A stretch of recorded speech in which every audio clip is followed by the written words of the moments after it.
Hello guys, আসসালামু আলাইকুম। আজকে আপনাদেরকে দেখাবো কাঁকরোল আলু পটল ভাজি রেসিপি।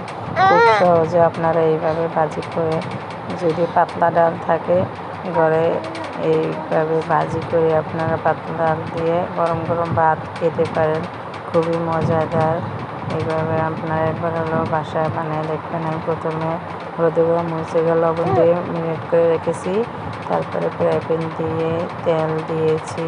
ফ্রাই প্যানটা গরম হয়ে আসলে তারপরে এক এক আমি পটল আলুগুলো সব দিয়ে দিচ্ছি কড়াইতে। দেওয়ার পরে আমি ঢাকনা দিয়ে কম আছে আর কি রাখবেন, জালটা মিডিয়াম টু হবে, কারণ বেশি জাল দিলে সিদ্ধ হবে না ভাজিগুলো আর পুড়ে যাবে। দেখুন আমি উল্টে দিচ্ছি এক পিঠ।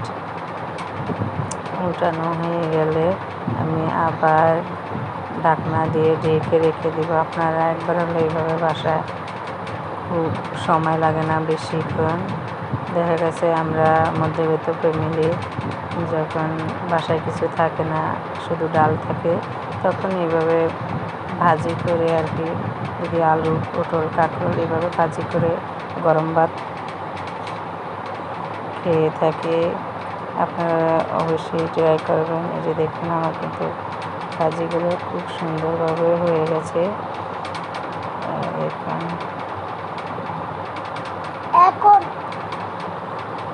ভাজিগুলো খুব সুন্দরভাবে আমি এখন পটলগুলো উঠে নিব আর কি। ভাজিগুলো হয়ে গেছে, একটা প্লেটে উঠে নিচ্ছি। আপনারা এইভাবে একবার হলেও বানিয়ে খেয়ে দেখবেন।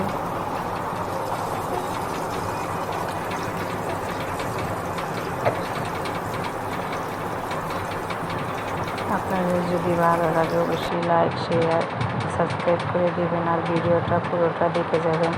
এই দেখুন আমি আর যেগুলো ছিল ওগুলো আবার এইভাবেই ভেজে নিয়েছি। এই যে আমার ভাজা হয়ে গেছে।